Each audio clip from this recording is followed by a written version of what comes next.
درخت اتنا گھنا تھا، اگر وہ چاہتا تو اطمینان سے یہاں رات گزار سکتا تھا، لیکن شیران کے لیے رکنا مناسب نہیں تھا۔ وہ ابھی اس وقت اندر کا جائزہ لینا چاہتا تھا۔ چنانچہ آہستہ آہستہ وہ اس چوڑی شاخ پر چلتا بالآخر اس کے سرے پر پہنچ گیا۔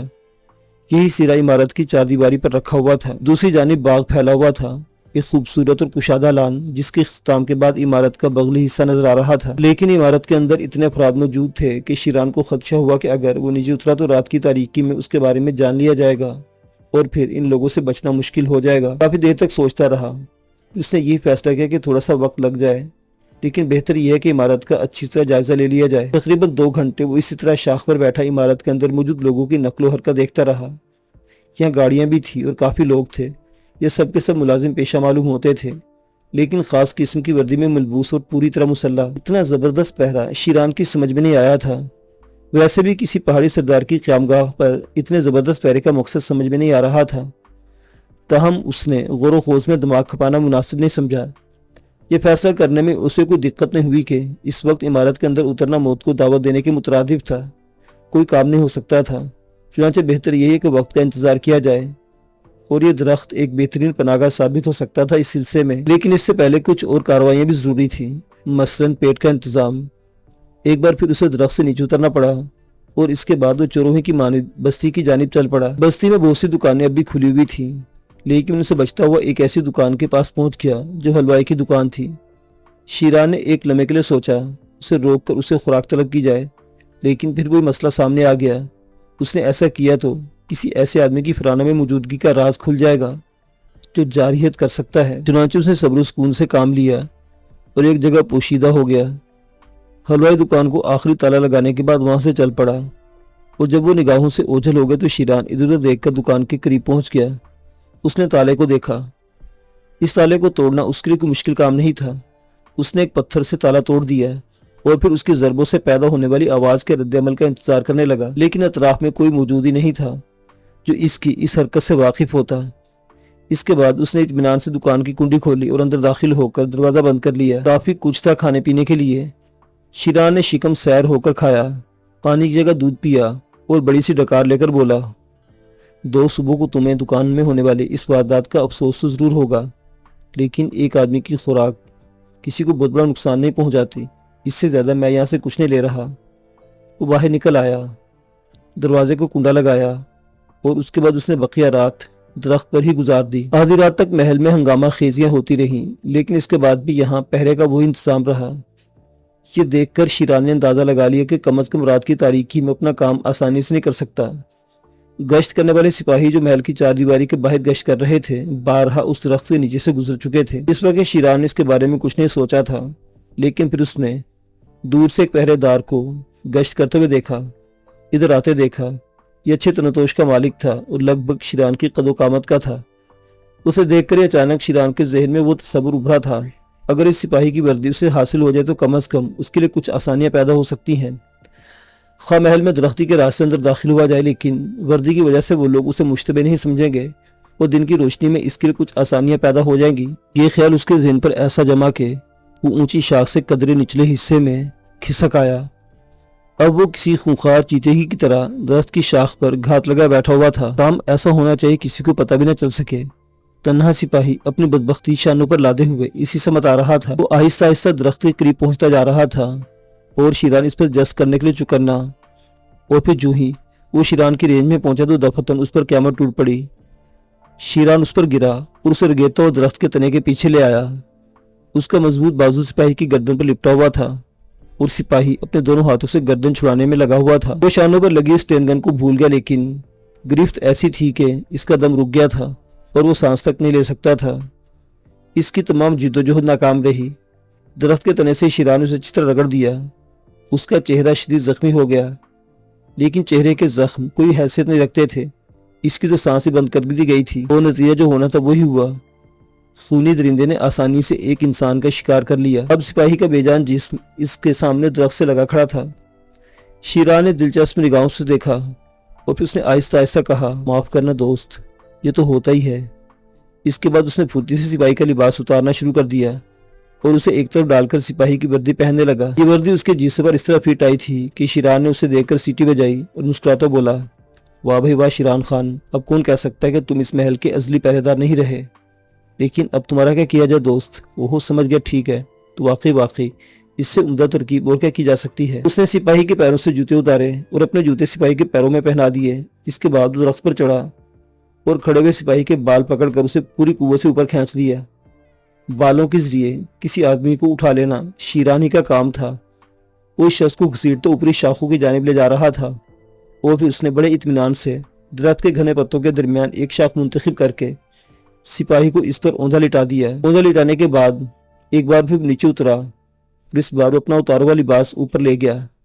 اس لباس سے اس نے سپاہی کو درخت کی ایک شاخ سے مضبوطی کے ساتھ کس دیا اور تمام چیزیں استعمال کر لی گئی تھیں اور اس بات کا احتمال نہیں تھا کہ سپاہی کسی طرح درخت سے نیچے گر سکے۔ اس کام میں خاصی دیر صرف ہوئی تھی، لیکن اب شیران مطمئن تھا جب تک سپاہی کی لاش سڑے گی اور اس کی بدبو چاروں طرف نہیں پھیلے گی، کسی کو اندازہ نہیں ہو سکے گا کہ اس درخت پر کوئی ابدی نیند سو رہا ہے۔ اس کے بعد وہ اطمینان سے پھر اس شاخ پر جا بیٹھا جہاں سے اندر کا منظر دیکھ سکتا تھا۔ اندر اب کسی قدر خاموشی چھا گئی تھی، لیکن گشت کرنے والے سپاہیوں کے گھومنے پھرنے کی کیفیت وہی تھی۔ شیران نے سوچا کہ شاید عمارت کے رہنے والوں کو کسی دشمن سے خطرہ ہے۔ کیا وہ دشمن شیران تو نہیں ہے؟ ایسا ممکن نہیں ہے، اس طرح وہ لوگ ایک شخص کے لیے اتنا بڑا پہرا کبھی نہ لگاتے۔ بہر تو کچھ بھی ہے، شیران کو اندازہ ضرور ہو گیا تھا کہ اب دن کی روشنی کا انتظار کرنا پڑے گا۔ رات کو کئی بار اس کی پلکیں جڑی، لیکن اس کا موقع نہیں تھا، نیند نقصان پہنچا سکتی تھی۔ چنانچہ وہ جاگتا رہا۔ پھر آہستہ آہستہ تاریکی چھٹنے لگی۔ صبح کی آمد تھی۔ درخت پر چہچانے والے پرندے غالباً زیادہ حساس تھے، کیونکہ وہ آس پاس کے درختوں پر تو چیخ رہے تھے۔ اس درخت پر کسی نے آنے کی کوشش نہیں کی تھی۔ شیران محل کے اندر کا منظر دیکھنے لگا۔ پہرے دار پہرا ختم کر چکے تھے اور شاید ڈیوٹیاں تبدیل کی جا رہی تھی۔ وہ سب کافی فاصلے پر گیٹ کے نزدیک ہی جمع تھے۔ یہ موقع انتہائی مناسب تھا، چنانچہ شیران اب نیچے اترنے کے لیے تیار ہو گیا۔ صبح کی روشنی تیزی سے پھیلتی جا رہی تھی، لیکن ابھی سورج طلوع نہیں ہوا تھا۔ شیران نے اپنے بدن کو تولا اور اس کے بعد دبے قدموں نیچے کود گیا۔ حالانکہ شاخ کی بلندی کافی تھی، لیکن شیران کو ایسے کاموں میں کوئی دقت نہیں ہوتی تھی۔ نیچے کودنے کے بعد اس نے ایک نگاہ گیٹ کی سمت ڈالی اور پھر برق رفتاری سے عمارت کے عقبی حصے کی جانب چل پڑا۔ عمارت کے 3 حصوں میں یہ چوڑا لان پھیلا ہوا تھا۔ درمیان میں وہ حسین عمارت تھی جس میں یہ لوگ رہائش پذیر تھے۔ وہ عقبی لان کی سمت اس لیے آیا تھا کہ گیٹ کی طرف سے دیکھ نہ لیا جائے۔ عقبی حصے میں بھی عمارت کے چند دروازے موجود تھے۔ ان سے بچتا ہوا بڑے ستون کی آڑ میں ہو گیا۔ یہاں کا جائزہ لینے کے بعد کسی ایسی پوشیدہ جگہ کو تلاش کرنے کا ارادہ رکھتا تھا جہاں وہ اپنی کمینگاہ بنا سکے اور اس کے بعد یہاں کی صورتحال کا جائزہ لے سکے۔ لیکن ابھی ستون کی آڑ سے نکلا ہی تھا کہ دفعتاً کوئی دروازے سے باہر آیا۔ شیران نے اپنا سر پیچھے کر لیا۔ اس نکلنے والے کو یہاں سے آگے نکل جانے کا موقع دینا چاہتا تھا، لیکن دروازے سے نکلنے والا صبح خوری کے لیے نکلا تھا۔ شیران نے گردن نکال کر اسے دیکھا۔ سفید لبادے میں ملبوس کوئی عورت تھی جس کے خوبصورت بال شانوں پر بکھرے ہوئے تھے۔ اس کی پوچھ شیران کی جانب تھی۔ شیران انتظار کرنے لگا کہ وہ ذرا فاصلے پر چلی جائے تو وہ اس دروازے سے اندر داخل ہو جائے جس سے نکل کر وہ باہر آئی تھی۔ تھوڑی دور جانے کے بعد اس عورت نے رخ بدلا۔ شیران اسی کی طرف دیکھ رہا تھا، لیکن دفعتاً اس کے پورے بدن میں سنسنی دوڑ گئی۔ اس کا خون جیسے ایک لمحے کے لیے رگوں میں منجمد ہو گیا ہو۔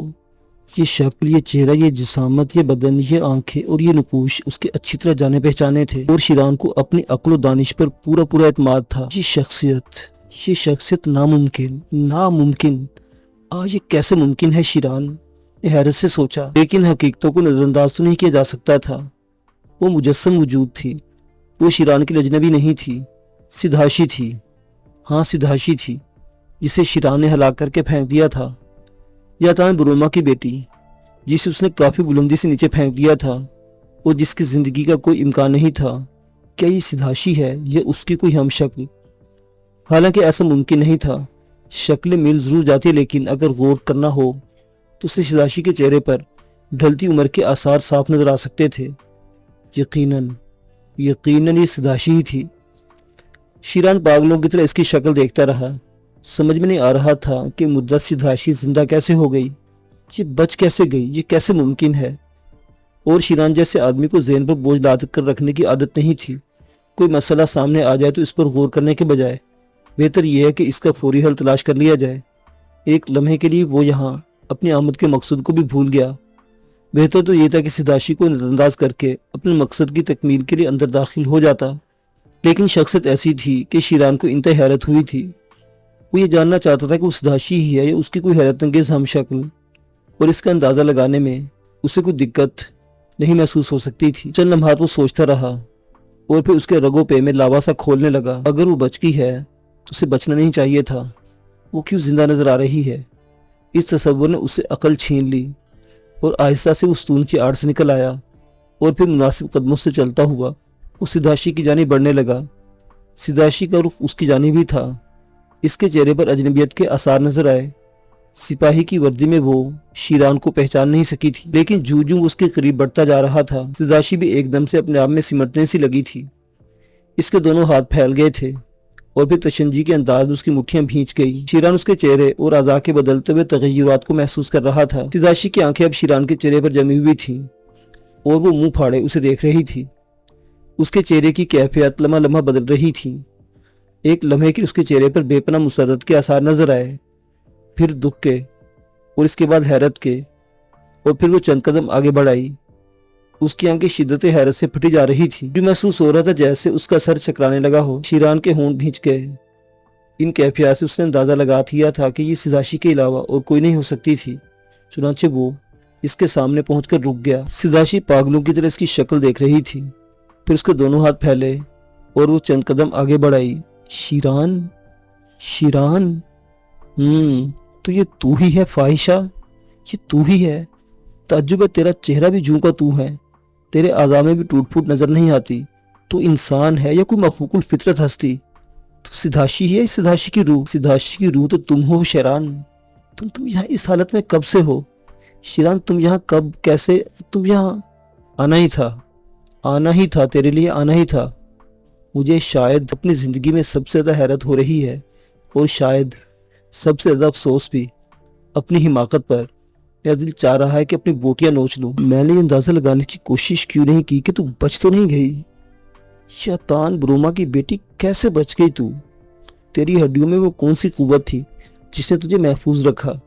لیکن تعجب کی بات ہے، یہ ممکن ہے کہ تیرے آخری لمحات ہی مجھے کھینچ لائے ہوں۔ شیران، اب بھی ایسی ہی باتیں کرو گے؟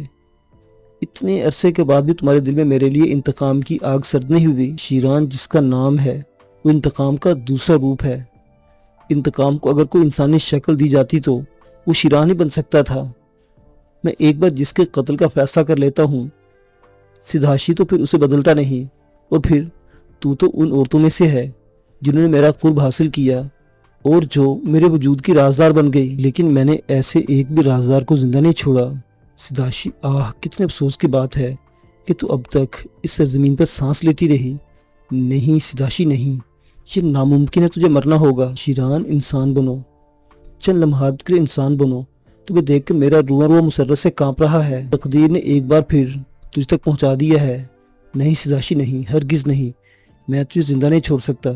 جانتی ہے تو نے کیا کیا تھا؟ تجھے اپنے الفاظ یاد ہیں؟ میں تجھے سناؤں تیرے الفاظ؟ معاف کر دو شیران، معاف کر دو۔ تم ایک بار ایک انسان بن کر مجھے معاف کر چکے ہو۔ شیران، میں تمہاری بیوی ہوں، میں نے تم سے شادی کی تھی۔ ہاں، شادی۔ شیران ہنس پڑا، وہ پھر سداشی کی طرف بڑھنے لگا۔ سداشی ایک قدم پیچھے ہٹ گئی۔ تمہاری آنکھوں سے خون رس رہا ہے شیران، میں سوچ بھی نہیں سکتی تھی کہ تم کبھی انسان بن سکو گے، کہ زندگی کے آخری لمحات تک تم انسان نہیں بن سکو گے۔ آخری لمحات میں دیکھا جائے گا، ابھی میرے آخری لمحات کہاں قریب آئے ہیں۔ اس نے لپک کر سداشی کی گردن پکڑ لی اور سداشی کے ہاتھ مضطربانہ انداز میں پھیل گئے۔ مجھے کچھ کہنے کا موقع دو، میں مر جاؤں گی شیران، ضرور مر جاؤں گی تمہارے ہاتھوں، صرف ایک بار مجھے میرا حق تو دے دو۔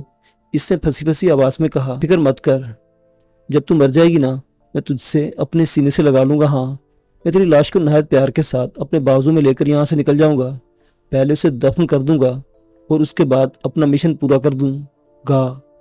شیران نے دھکا دے کر سداشی کو نیچے گرا دیا۔ سداشی کی گردن پھر اس کے ہاتھوں کی گرفت میں تنگ ہوتی جا رہی تھی، لیکن دفعتاً کسی نے کالر سے پکڑ کر اسے کھینچا اور پھر ایک زوردار گھونسا شیران کے جبڑے پر پڑا۔ یہ پہلا گھونسا تھا جس نے شیران کو زمین چٹا دی تھی۔ اس نے خونی نگاہوں سے گھونسا مارنے والے کو دیکھا اور دوسرے لمحے اس کے تن بدن میں آگ سلگ اٹھی۔ یہ وہی نوجوان تھا، وہی کمبخت جس نے اس کے ہاتھوں سے بادشاہ خان کو چھڑایا تھا۔ نوجوان برق رفتاری سے آگے بڑھا اور اس نے اچھل کر ایک ٹھوکر شیران کی پنڈلی پر ماری۔ کافی زوردار ٹھوکر تھی۔ شیران نے سانپ کی طرح پلٹی کھائی، اس کے پیر کو پکڑ لیا۔ سداشی کا گلا کچھ اس طرح دبا تھا کہ ایک لمحے کی اس کی آواز بند ہو گئی تھی۔ اس کا سر چکرانے لگا تھا، وہ دیکھ بھی نہیں سکتی تھی کہ کیا ہو رہا ہے۔ آہستہ آہستہ وہ خود کو سنبھالنے کی کوشش کر رہی تھی۔ اور دوسری طرف شیران نے نوجوان کی ٹانگ پکڑ اسے زمین پر گرا دیا تھا اور اب پلٹ کر اس پر سوار ہونے کی کوشش کر رہا تھا، لیکن جو ہی اس نے اپنا بدن نوجوان کے بدن کے اوپر ڈالا، دفعتاً نوجوان کی دونوں ٹانگیں گھوم گئی اور پھر شیران کو پلٹ کر نیچے پھینک دیا۔ شیران گرتے پھر سنبھلا تھا۔ اس وقت اس کے پاس کوئی ہتھیار نہیں تھا۔ ناکارہ ریوالور اور رائفل اس نے وہیں چھوڑ دی تھی اور بس ایسے انتقام کی آگ میں جھلستا یہاں تک آ گیا تھا۔ نوجوان بھی خالی ہاتھ تھا، اس کے بدن پر بھی ہوا خوری کا لباس تھا اور وہ اس وقت انتہائی خونخوار بنا ہوا تھا۔ شیران جیسے ہی سنبھلا، نوجوان نے پلٹ کر اس پر فلائنگ کک لگائی۔ یہ کک بھی بڑی زوردار تھی، لیکن نوجوان کچھ اس طرح اس پر چھا گیا تھا کہ شیران اتنی زد سے بچ نہ سکا۔ وہ زمین پر گر پڑا، لیکن پھر اٹھ کر کھڑا ہو گیا۔ دونوں خونی درندوں کی طرح لڑ رہے تھے۔ شکر تھا کہ کسی کے ہاتھ میں کوئی ہتھیار نہ تھا۔ شیران ایک بار بھی اس نوجوان کو ہاتھ نہیں لگا سکا تھا۔ وہ چھلاوا تھا، اس کے بدن میں بجلیاں بھری ہوئی تھی۔ ہاں، یہ دوسری بات ہے کہ اگر شیران اسے پکڑ لیتا تو شاید نوجوان کو بھی اپنی زندگی کے مشکل ترین دور سے گزرنا پڑتا۔ وہ اپنی پھرتی ہی سے شیران کے ہاتھوں سے بچ رہا تھا، لیکن ایک بار پھر ایسا موقع آ گیا کہ دونوں ایک دوسرے کی گرفت میں آ گئے۔ شیران نے نوجوان کی بغلوں میں ہاتھ ڈال کر اس کی گردن پر ہاتھ جما دیے تھے، لیکن دفعتاً نوجوان نے اپنا پورا بدن ڈھیلا چھوڑ دیا اور زمین پر لیٹ گیا۔ شیران کو ایک لمحے کے لیے اس کا وجود سنبھالنا مشکل ہو گیا، اور یہی لمحہ نوجوان کے لیے کافی تھا۔ اس نے پوری قوت سے شیران کو ایک بار پہ الٹ دیا اور اس کے سینے پر سوار ہو گیا۔ دوسرے لمحے اس کے ہاتھ شیران کی گردن پر تھے، لیکن شیران نے اپنے سر کی زوردار ٹکر اس کی پیشانی پر ماری اور نوجوان کی گریپس اس کے بدن سے ڈھیلی پڑ گئی۔ وہ ایک لمحے کے لیے اچھل کر پیچھے ہٹ گیا۔ دونوں کی خونی نگاہیں ایک دوسرے پر جمی ہوئی تھیں۔ دونوں ایک دوسرے پر حملہ کرنے کے لیے پینترے بدل رہے تھے۔ دفعتاً شیران کے ہونٹوں پر مسکراہٹ پھیل گئی۔ اس نے شفقانہ انداز میں مسکراتے ہوئے کہا، جیالے، مزہ آ گیا، خدا کی قسم مزہ آ گیا، زندگی میں پہلی بار مزہ آیا ہے۔ یار، کوئی ہمارے درمیان مداخلت تو نہیں کرے گا؟ جی چاہتا ہے کہ لڑتے لڑتے مر جاؤں۔ آگے آ، رک کیوں گیا؟ شیران نے اسے للکارا اور نوجوان ایک جھکائی دے کر آگے بڑھا۔ شیران نے اپنے آپ کو سنبھالنے کی کوشش کی، لیکن جھکائی ہی غلط تھی۔ نوجوان پھرتی سے نیچے بیٹھ کر اس کی ٹانگوں میں گھس گیا اور ایک بار پھر شیران کو زمین چاٹنی پڑی۔ وہ گر تو گیا، لیکن گرتے ہی اس نے نوجوان کی گردن پوری قوت سے اپنے بازوؤں کی گرفت میں لے لی۔ اب نوجوان کو اپنی گردن چھڑانا مشکل ہو رہا تھا۔ شیران کے تنومند بازو اس کی گردن میں اس طرح لپٹ گئے تھے کہ نوجوان کو خاصی مشکل پیش آ رہی تھی۔ دفعتاً اس نے دونوں کوہنیاں شیران کی پسوں سے ٹکائی اور پھر اتنی قوت ڈالی کہ شیران کو بوکھلا کر اس کی گردن چھوڑ دینا پڑی۔ نوجوان اس کی گرفت سے نکلنے کے بعد ایک بار پھر شیران پر حاوی ہو گیا تھا۔ اس کے تابڑ توڑ گھونسوں نے شیران کے چہرے کو جگہ جگہ سے زخمی کر دیا تھا۔ اس کے ہونٹ پھٹ گئے تھے اور ان سے خون رس رہا تھا، جبکہ ابھی تک اس نوجوان پر خود ایسی کوئی کاری ضرب نہیں لگا سکا تھا۔ وہ مسکرا رہا تھا، اس کے دانت خون میں ڈوبے ہوئے تھے۔ دفعتاً سداشی اپنی جگہ سے اٹھ کر کھڑی ہوئی۔ عدنان، رک جاؤ عدنان۔ عدنان ایک لمحے کے ٹکر ماں کو دیکھنے لگا۔ اسی وقت شیران کی لات اس کی کمر پر پڑی اور وہ اپنا توازن برقرار نہ رکھ سکا۔ وہ سداشی کو لپیٹتا ہوا نیچے گرا اور جیسے سے پلٹ کر اٹھنے کی کوشش کی، سداشی نے اسے پکڑ لیا۔ رک جا عدنان، وہ تیرا باپ ہے، شیران ہے وہ شیران ہے تیرا باپ۔ عدنان جو اس دفعہ فیصلہ کر کے اٹھا تھا کہ اب اس شخص کو آخری ضرب لگا دینی چاہیے، ایک لمحے کے لیے سناٹے میں رہ گیا۔ دوسری طرف شیران نے بھی الفاظ سن لیے تھے اور اس کے قدم ٹھٹک گئے تھے اور وہ متحیرانہ نگاہوں سے عدنان کو دیکھ رہا تھا۔ عدنان کے چہرے کا رنگ بدلتا جا رہا تھا۔ کیا کہا ممی؟ کون ہے وہ؟ شیران ہے، وہ تیرا باپ ہے، سداشی نے چیختی آواز میں کہا، اور عدنان پاگلوں کی طرح شیران کو دیکھنے لگا۔ دفعتاً شیران کی آواز ابھری، او کتیا، کیا بک رہی ہے؟ کیا نام لیا تو نے اس کا؟ کون ہے یہ؟ وہ غرایا۔ تیرا بیٹا ہے شیران، تیرا بیٹا ہے، عدنان ہے اس کا نام، عدنان سلامن، سداشی نے آنسو بھری آواز میں کہا۔ اس کے چہرے پر عجیب سے جذبات پھیلے ہوئے تھے۔ وہ مسکرا رہی تھی، لیکن اس کی آنکھوں سے مسلسل آنسو بہہ رہے تھے۔ اوہ، تو ہے عدنان سلامت، تو ہے وہ شکاری کتا جو جنگلوں میں جانوروں کا شکار کرتا پھرتا ہے اور جو میرے خاندان کو بدنام کر رہا ہے۔ وہ خبیث، او خنزیر، تو عدنان سلامن کیسے ہو گیا؟ تو سلامن خاندان کا بیٹا کیسے ہو گیا تھا؟ میں تو تیرے بڑے بڑے چرچے سن رہا تھا، بڑی تلاش تھی مجھے تیری۔ عدنان کے ہونٹ مسکرا رہے تھے، کپ کپا رہے تھے، اس کے آنکھوں سے آنسو مٹ رہے تھے، چہرے پر محبت کے چشمے پھوٹے پڑ رہے تھے، لیکن شیران کی آنکھوں میں وہی خونخوار کیفیت تھی۔ کیا کیا بیوقوف کے بچے، تیرا باپ کون ہے اپنی ماں سے پوچھ، اور تو مجھ سے انتقام کا یہ طریقہ سوچا تھا، لیکن کیا تم میرے ہاتھوں سے بچ سکو گے؟ آؤ میں تمہیں بتاؤں کہ شیران کیا ہے، اور اس سے تو میں بعد میں نمٹ لوں گا جس نے میرے سینے میں چھرا گھونپنے کی کوشش کی ہے۔ بابا میں تمہارا بیٹا ہوں، عدنان ہوں، میں عدنان ہوں بابا، اس شیر کا بیٹا جس کا جواب پہاڑوں میں کہیں نہیں ہے۔ میں تمہاری تلاش میں تھا شیران بابا، میں تمہاری تلاش میں تھا۔ عدنان دونوں ہاتھ پھیلائے، سینہ نکالے آگے بڑھا، اس کے جذبات پھٹے پڑ رہے تھے۔ باپ کا نام اس کے لیے بہت بڑا مقام رکھتا تھا۔ سدھارش نے اسے شیران کے بارے میں بہت کچھ بتایا تھا، لیکن جو ہی وہ شیران کے قریب پہنچا، شیران کا ایک بھرپور گھونسا اس کے جبڑے پر پڑا۔ عدنان کے ہونٹوں سے خون کی دھار بہہ نکلی۔ اس بار سے وہ کئی قدم پیچھے ہٹ گیا تھا، لیکن زمین پر نہیں گرا۔ اسے اپنا خون بھی نہیں پوچھا، خون اس کے سینے پر بہہ رہا تھا۔ وہ ایک بار پھر اس انداز میں آگے بڑھا، بابا میں تمہارا بیٹا ہوں، میں تمہارا عدنان ہوں بابا۔ جو ہی وہ شیران کے قریب پہنچا، شیران کا دوسرا گھونسا اس کے دوسرے جبڑے پر پڑا، اور ایک بار پھر عدنان کے ہونٹ پھٹ گئے۔ سدھاشی سر نگاہوں سے کھڑی یہ منظر دیکھ رہی تھی۔ اس نے اپنا منہ سی لیا تھا، ایک لفظ بھی نہیں کہا تھا اس نے۔ عدنان پھر اسی انداز میں 2 قدم پیچھے ہٹا، اور پھر ایک بار آگے بڑھا۔ میں تمہارے گلے لگنا چاہتا ہوں بابا، جتنا چاہو مجھے مار لو، مگر جب میں زمین پر گر جاؤں تو مجھے ایک بار ضرور گلے لگا لینا۔ بچپن سے آج تک یہی آرزو میرے دل میں رہی ہے، سمجھے؟ میں اس شیر کو دیکھ رہا ہوں جس کی دھاڑ آج تک میرے تصورات میں گونجتی رہی، میں تمہارے سینے سے لگانا چاہتا ہوں۔ سدھاشی، اسے روک، مارا جائے گا، میرے ہاتھوں سے مارا جائے گا۔ میں اسے نہیں روکوں گی شیران، تمہارا خون ہے، جس طرح چاہو بہا دو، میرے پاس تو ایک امانت تھا۔ ہاں میں نے تمہاری اس امانت کو پروان چڑھایا ہے۔ میں نے اسے جو بھی بتایا ہے شیران، صرف اس لیے بتایا ہے کہ ایک دن میں اسے تمہارے حوالے کر دوں گی۔ یہ میرا ایمان تھا شیران، یہ میرا ایمان تھا۔ تم ایک نہ ایک دن ضرور آؤ گے، ضرور ملو گے مجھے، اور اس وقت اگر تمہاری امانت کا بہتر تحفظ نہ کر پاتے تو شاید میں تمہارا سامنا نہیں کر سکتی تھی۔ او بکواس کیے جا رہی ہو، ٹھہر، میں پہلے تیرا ہی قصہ ختم کیے دیتا ہوں۔ شیران شداشی کی جانب لپکا، اس نے اپنا ہاتھ بڑھا کر شداشی کی گردن دوبارہ پکڑنے کی کوشش کی، لیکن اس وقت عدنان کا پنجہ اس کی کلائی پر جا پڑا۔ عدنان اس کی کلائی کو اپنی گرفت میں لیا تھا، اور پھر اس کی آواز ابھری، میری شدید آرزو ہے کہ ایک بار میں تمہارے سینے سے لگوں، لیکن یہ عورت میری ماں ہے، وہ جس کا خون چوس کر میں نے پہلی دفعہ دنیا کو دیکھا۔ یہ ناممکن ہے، شاید کائنات میں تم سے پہلے صرف یہ ایک ہستی ہے جس کا احترام میں ساری کائنات سے زیادہ کرتا ہوں۔ لیکن نہیں شیران بابا، اسے کچھ نہ کہو۔ شیران اپنی کلائی چھڑانے کے لیے طاقت صرف کرنے لگا، لیکن اسے یوں محسوس ہو رہا تھا جیسے اس کی کلائی کسی فولاد کے بنے شکنجے میں جکڑی گئی ہو۔ اس کی تمام تر کوششیں عدنان کے ہاتھ سے اپنی کلائی چھڑانے میں ناکام ثابت ہوئی تھی۔ میرے اندر 1,00,000 انسانوں کی قوت ہے، کیونکہ اس وقت یہ ہاتھ میری ماں کی جانب چل رہا ہے، سمجھے بابا شیران؟ اس سے طاقت آزمائی نہ کرو، تم ساری زندگی یہ ہاتھ مجھ سے نہیں چھڑا سکتے۔ یہ ہاتھ اگر میری ماں کی جانب میں بڑا ہوتا تو اسے احترام سے چوم کر چھوڑ دیتا، لیکن تمہیں پیچھے ہٹنا ہوگا۔ پیچھے ہٹ جاؤ شیران بابا، پیچھے ہٹ جاؤ۔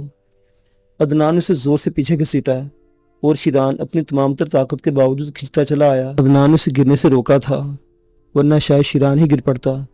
اس نے پلٹ کر دونوں لاتے عدنان کے سینے پر مارنے کی کوشش کی۔ ایک بہترین داؤ تھا، لیکن عدنان کسی چٹانے کی مانے جمع کھڑا تھا۔ اس وقت پوزیشن ایسی ہو گئی تھی کہ اس وقت شیران ذرا سی کوشش کرتا تو اس کا ہاتھ شاید بازو کے پاس سے ہی ٹوٹ جاتا۔ وہ ایک لمحے کے اپنے آپ کو بے بس محسوس کرنے لگا تھا۔ اس نے عجیب سی نگاہوں سے عدنان کو دیکھا۔ اسی وقت دوڑتے قدموں کی آوازیں سنائی دی۔ وہ مارلینو تھا، گریچا تھا، میگنیشیا تھی، اور کچھ افراد اور تھے جو اوپر کی منزل سے ہنگامہ دیکھ کر نیچے اترے تھے۔ انہیں یقین نہیں آ رہا تھا، اپنی آنکھوں پر وہ تصور بھی نہیں کر پائے تھے کہ ایسا ہو سکتا ہے۔ وہ سب پاگلوں کی طرح دوڑے تھے۔ مارلینو انتہائی حیران تھا کہ شیران کو بھلا وہ کیسے نہ پہچانتا، لیکن یہ فرانہ میں اس جگہ، اس حالت میں شیران کی موجودگی ناقابل یقین تھی۔ وہ پاگلوں کی طرح دوڑتے ان کے نزدیک پہنچ گئے۔ دفتن مارلینو غرایا، شیران، شیران کیا ہو رہا ہے؟ عدنان پہچانتے اسے کون ہے؟ عدنان چھوڑ دو اس کا ہاتھ۔ عدنان نے احترام سے شیران کا ہاتھ چھوڑ دیا۔ دوسری طرف شیران مارلینو کی آواز سن کر بوکھلا گیا تھا اور آنکھیں پھاڑے اسے دیکھ رہا تھا۔ تم بھی میں کہتا ہوں، یہ کیا چکر ہے؟ سب کیا ہو رہا ہے؟ میں عالم خواب میں ہوں کیا؟ شیران یہاں آؤ، یہ سب کیا ہو رہا تم بتاؤ، تم جواب دو اس کا۔ یہ کون ہے؟ اس کے بارے میں مجھے بتاؤ مارلینو، اس کے بارے میں مجھے بتاؤ۔ شیران عدنان کی طرف رک کر کے کہنے لگا، یہ تمہارا بیٹا ہے، سنا ہے شیران، یہ تمہارا بیٹا ہے۔ اوہ بکواس، ناممکن، میرے سامنے الفاظ کہہ رہے ہو؟ شیران بیٹے، میرے سامنے، مارلینو نے کہا، اور شیران ایک لمحے کے لیے گڑبڑا گیا۔ مارلینو کا احترام اس کے وجود کے ہر گوشے میں تھا۔ جو الفاظ اس نے کہے تھے ایک لمحے کے لیے اس نے اسے پریشان کر دیا۔ مگر مسٹر مارلینو، یہ سب کیسے ممکن ہے؟ میرا بیٹا کہاں سے آ گیا؟ یہ تمہارا بیٹا ہے شیران، میں اس کی گواہی دے سکتی ہوں، میگنیشیا نے کہا۔ مگر یہ سب میرے لیے ناقابل یقین ہے، اندر آؤ۔ یہ سب کیا ہو رہا تھا؟ تم زخمی کیسے ہو گئے؟ مارلینو نے شیران کے پھٹے ہوئے ہونٹوں کو دیکھ کر کہا، پھر اس کی نگاہیں عدنان کی جانب اٹھ گئی۔ عدنان، پہچانا نہیں تم نے؟ تمہاری ماں نے نہیں بتایا نہیں؟ یہ تمہارا باپ ہے شیران۔ مسٹر مارلینو، شاید مجھے زندگی بھر کی خوشیوں کے بعد یہ دکھ ملنا ضروری تھا۔ مجھے اگر کوئی آرزو تھی تو میری کوئی خواہش تشنا تھی تو یہ تھی کہ ایک بار میں شیروں کے شیر کے سینے سے لگوں جو میرا باپ ہے، لیکن افسوس، میرے باپ نے مجھے انعام نہیں دیا، بلکہ اس کے بدلے اس نے میرا خون بہایا ہے۔ یہ خون بھی میرے لیے مقدس ہے۔ عدنان نے چہرے پر بہتے خون کو اپنے ہاتھ پر لگایا اور اسے بڑی قدرت سے چوم کر آنکھوں پر مل لیا۔ شیران اس کی شکل دیکھ رہا تھا۔ نہ جانے کیوں پہلی بار اس کے وجود میں زلزلہ سا آ گیا تھا۔ اس کا چہرہ سوت گیا تھا۔ اس کے دل میں ایک لمحے کے لیے محبت کا ایک سمندر موزن ہو گیا تھا۔ بے اختیار اس کا جی چاہا کہ آگے بڑھ کر اس نوجوان کو گلے سے لگا لے۔ ہاں، یہ حقیقت تھی کہ عدنان کا ایک روح چیخ کر کہہ رہا تھا کہ وہ شیرانی کے بدن کا ایک حصہ ہے۔ شیران کو اب احساس ہوا کہ وہ جھوٹ نہیں بول رہا تھا، لیکن اپنی فطرت سے وہ مجبور تھا، اپنی اس خواہش کو اپنی جامہ نہ پہنا سکا۔ تب مارلینو نے کہا، ہم لوگ کھلی جگہ پر ہیں، کاش یہ خونی ڈرامہ اس وقت تک نہ پہنچ جاتا، کاش میں پہلے ہی پہنچ جاتا۔ آؤ شیران، اندر آؤ، میں تمہیں حکم دیتا ہوں، اندر آؤ۔ شیران آہستہ قدموں سے آگے بڑھ گیا۔